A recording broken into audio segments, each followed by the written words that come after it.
damay tàmbalee d'abord ci Adama. parce que dispositif organisationnel bi ngay wax Adama.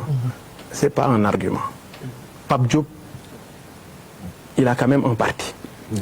Il a 4 députés.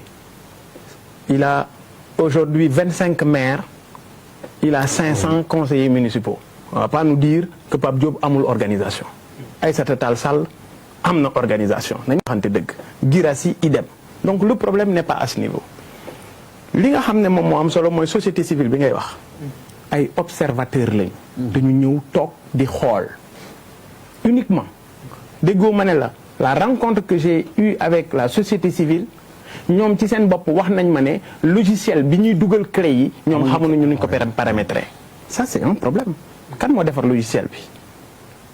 nan la ñu choisir informaticien bi. tout ça c'est des choses yoo xam ne y a pas eu de concertation waxtaanuñ ci ak nit ñi dañu ñëw def lu leen neex imposer leen ko doublon yi ngay wax amul kenn ku ñu ne am nga doublon temps ne la sa doublon yi lii mooy base comparative bi.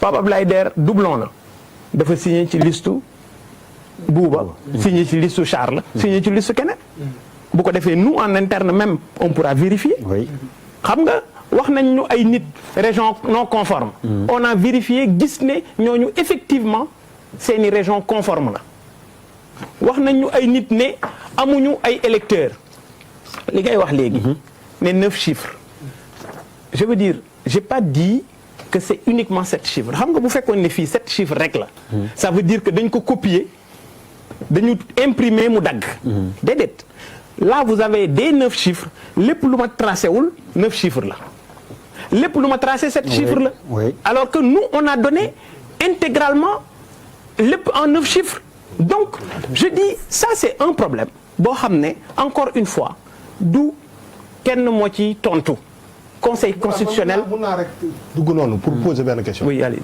xam nga parce que bon jusqu'à présent je vois benn ñaari feuille te li ñuy invalider dafa bëri. c'est-à-dire que ban nombre la ngeen di contester. aussi non dama ne moi je dis j'en ai 30 000. yoo contesté. 30 000 yoo xam ne dama ko contesté. ok.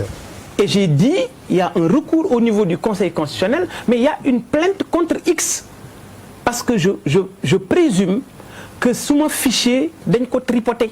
Le fichier a été tronqué. C'est exactement ce que j'ai dit pour répondre un peu à Fall ci lu mu wax. Je continue sur les interpellations s'il vous plaît. Juste pour tontu Fall lu mu wax. Pape Djibril.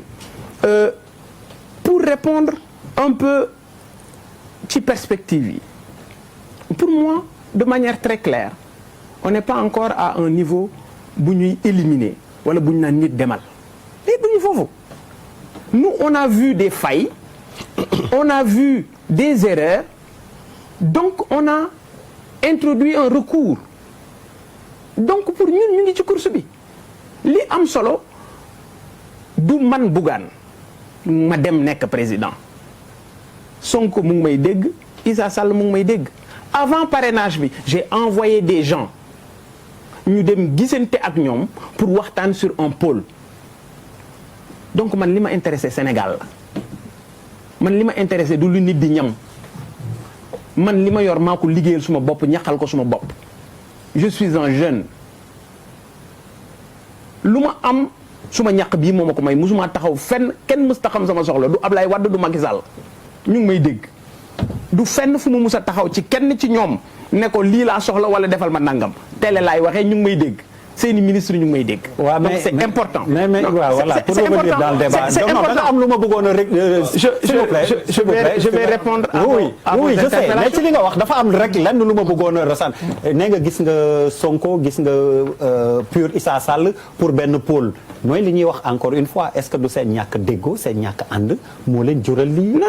non yegguñu foofu. xam nga man j'ai toujours été de ceux qui disent. s'il te plaît mi ngi wax ñu déglu ko. j'ai toujours été de ceux qui disent comme parrainage dañ koo def ngir segg kenn ku nekk na dem parrainage bu ñu ci génnee ñu xool naka la ñuy liggéey parce que bu ngeen nekkee 5 ngeen dem mu nekk ci logique gu éliminer day éliminer ñu mu bëgg éliminer donc loolu moom mooy xalaat ak yéene bi nga xam ne man moom laa amoon depuis le départ Charles dégg naa li nga xam ne moom nga wax moi je suis en phase avec vous Malal bu ñu nëxal xelu Sénégalais yi ki am 2 millions ñi taxaw ne am nañu 2 millions conseil constitutionnel mënuñu faa yóbbu 2 millions.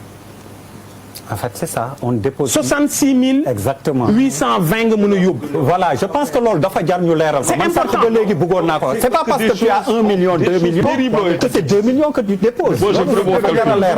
ma ne non amul remplacé da ngay boo kiiwee da ngay.